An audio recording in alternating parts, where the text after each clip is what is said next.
Alright, so building has always been Fortnite's bread and butter. When you think of a skilled player, you usually think of one that utilizes builds and edits at lightning speed, or the pro player with those smart builds that instantly change the outcome of a 1v1. That's because the skill ceiling on building mechanics is just so high compared to the other aspects of the game. Watch any top player, and you're going to see them deploy those skills and dominate their opponents.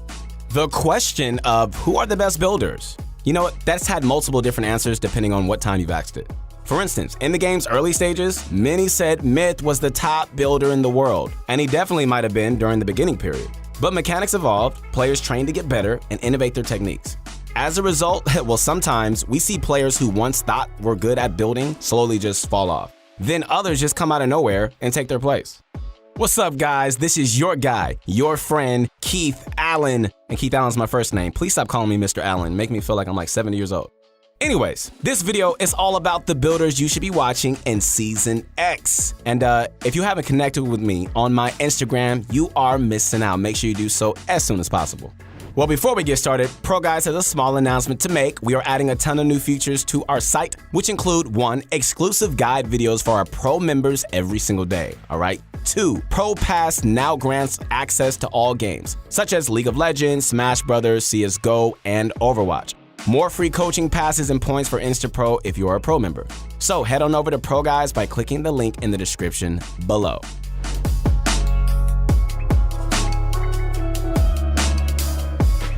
Alright, so ladies and gentlemen, coming up first, this man needs no introduction. There's a reason people say an earthquake follows Mongrel wherever he plays.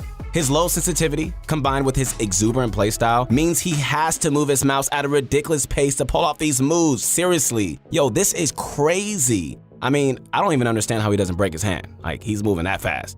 Do you lose track of what he's doing when you watch him? Or am I the only one that does? If I am, it's okay. I don't feel bad. It's like his gameplay is just sped up almost, right? So here's a recent random game of Mongrel for you to check this out. It was just a regular squad match, but it's a great example of how fast and effective building mechanics can keep you alive. Mongrel's the last one alive on his team, and he's lacking heals to get back to full health. With a bunch of players surrounding him, he goes into box fighting mode. This is a great position to default to when things aren't going your way. If you play it right, hey, you can outmaneuver opponents to get limbs while keeping yourself protected from any third parties. You often see Mongrel and other top builders try to place their own ramp piece in their opponent's box, haha. That's because controlling building pieces is vital when it comes to successful box fighting. You see Mongrel do this here, but his opponent was ready with his shotgun out. Down to 1 HP, this is where he starts playing out of this world. The first thing Mongrel does here to avoid getting hit is to stay on the move. He edits out, builds up, edits back down, and even goes back inside his old structures. Your opponent can't hit you if they can't keep track of your position, which is why staying on the move can be so important in a build battle. You need good awareness, guys, yourself to keep avoiding to run into an enemy, but it's usually a lot better on the move than staying still. Okay, so look at this elimination here. Check this out. Mongrel surprises an opponent and he lands the first shot. Rather than just play it risky and go for more shots, he knows that building a wall for cover is what's going to keep him alive. Then he edits out a floor, cone, puts a wall up so his opponent can't block him, edits out of that, and then drops on the guy who still hasn't taken down a single metal wall in the time Mongrel does all of that. The raw speed of these builds and edits is just completely insane, and it is part of what allows this guy to make this clutch play. Okay, so it's the end of the game, and Mongrel finds himself in a 1v1 situation. He doesn't have height, but is still able to retake it without so much of a scratch. So how does this guy do it? Other than his supersonic speed, he always makes sure to build cover above him and to the sides when he's going up to height. If somebody has height on you, they're going to be looking for shots, so you always need to make sure you're building cover, whether it's a floor, cone, or ramp. You can see that with almost every stationary jump up, he makes sure to quickly put a floor or cone above him as well. Eventually, Mongrel takes the high ground successfully. Then he just toys with the last guy before finishing him off for the 1 HP comeback win. Wow. He takes his first shot ever since getting down to 1 health right there at the end. Whew, and it's only because Mongrel let it. So using a controller is usually thought to be inferior to keyboard and mouse, right? Especially when it comes to building. After getting second place in the Dual World Cup Finals, Wolfie showed the world that playing with a controller doesn't mean you can't keep up mechanically. While he's not necessarily better at building than a lot of the top pros, the fact that he plays on a controller deserves some attention. You do not become a top builder without first putting in the hours. Take a look at how Wolfies warms up. This is crazy. He wasn't doing so hot in his arena game, so he decided to take a break and he headed into creative to warm up his skills. He spends the next 50 minutes practicing a variety of things like high ground retakes, tunneling, and editing. That dedication is part of what has made this guy so successful. While they're definitely top-notch, Wolf's building mechanics are somewhat limited due to playing on a controller, right? So don't take it the wrong way, he does have some insane mechanics, he really does. But control sticks just do not move as fast or as consistently as a mouse, obviously, which can lead to slower builds and edits. So from what we've seen, he makes up for this by using clever building techniques that catch his opponents off guard. Like this ramp fake out used to grab attention, or how he based these two guys into his box, only to trap kill them. Not only that, but he seems very tactical when it comes to building. He doesn't always go for really flashy builds or edits, but a lot of the time he'll instead play it slow and he'll wait for the right moment to strike. His results at the World Cup show that slower and more methodical play can just work out even at the highest level of competition. Out of 8 controller players, at the World Cup, Wolfies performed the best and almost even took home the first place prize with his partner Royo. A large part of his success is likely due to how he chooses to build. So, if you're a controller player and you're looking for someone to emulate, this is your guy, You want to learn from him. Dubs, yeah, probably has one of the best comeback stories in competitive Fortnite so far. He was accused of cheating when he first started winning events back in April. Remember that? A bunch of pros jumped at the opportunity to call him out, but it turned out that the so-called evidence was fake. Deep. For anybody who analyzed Dubs back then to see if he was cheating, it was obvious from the start he wasn't. Dubs was getting most of his points through placements during the qualifiers, Not by running around and just killing everybody with aim cheats or anything. Another important thing is that he really was proficient in building. There aren't really any cheats that can just help you build better. So by looking at that alone, you could tell that he wasn't cheating. Instead, he was just a nutty player. And by bringing home a respectable 15th place in New York, may I add, he dispelled any rumors once and for all. Okay, so check out this high ground retake here. Okay, so he edits through his floor in a cone, attaches 2 ramps, edits through a floor, then another floor and a cone. On that one, he attaches a cone, changes the edit of the previous cone, and goes through another cone. He takes height on this dude and is now waiting for him up top. From here, he gets the structures and he edits for the elim. Nice. So there are 2 big reasons why pro players do complex retakes instead of just cranking 90s or ramping up. First, the extra build pieces provide cover. If you are retaking high ground, you need to assume your opponent is going to be looking for shots, All the extra cones, walls, and floors, they help keep you protected while you build up. Second, complex retakes can confuse your opponent as to your position. You don't want to box straight upwards or keep ramping in the same direction, That gives opponents time to react and then position accordingly and look for shots. If you instead change directions while building up, your opponent is going to find out where you went, then reposition themselves for a better angle. Alright, so we're gonna leave you guys with a short clip of Dubs securing the match's final kills in a Fortnite Friday event. Check it out.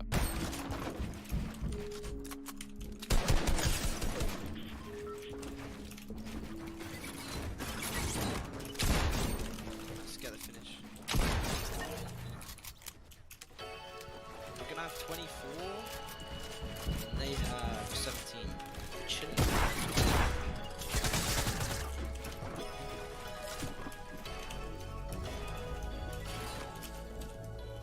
Mats. Fuck. Oh shit, he needs to go down fast.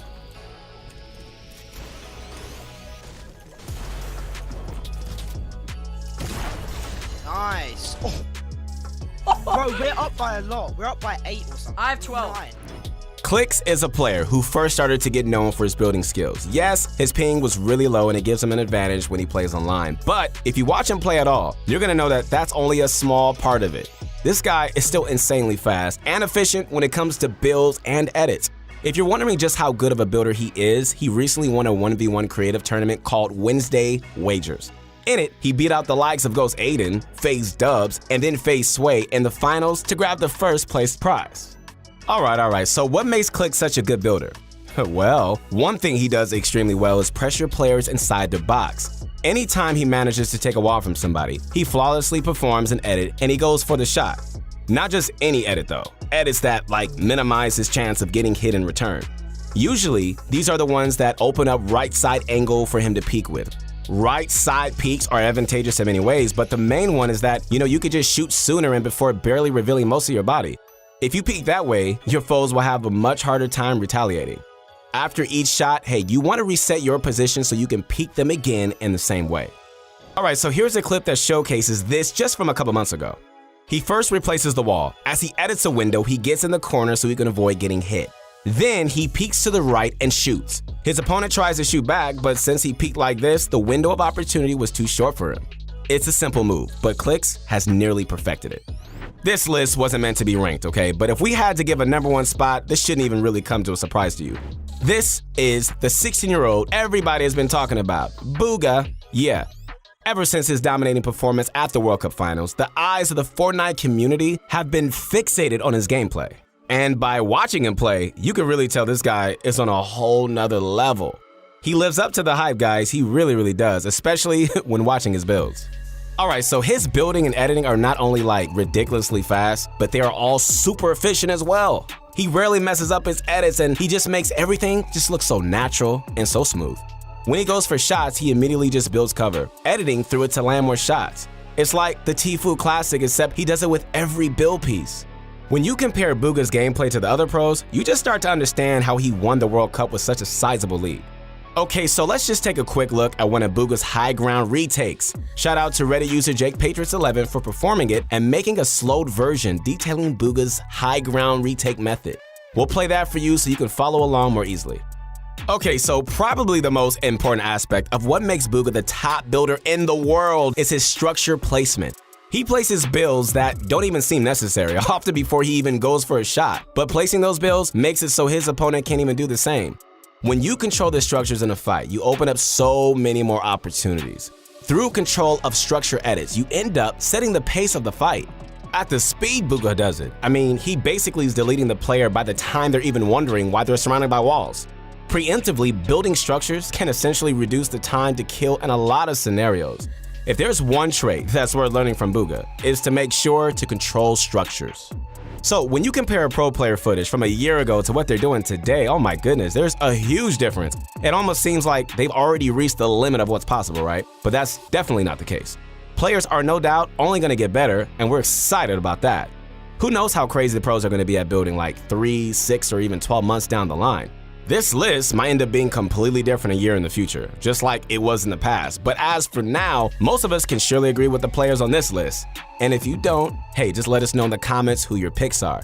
Hey guys, once again, this is your guy, your friend, Keith Allen, and make sure to connect with me on my Instagram. I would love to hear from you. We've got a lot going on here at Pro Guides.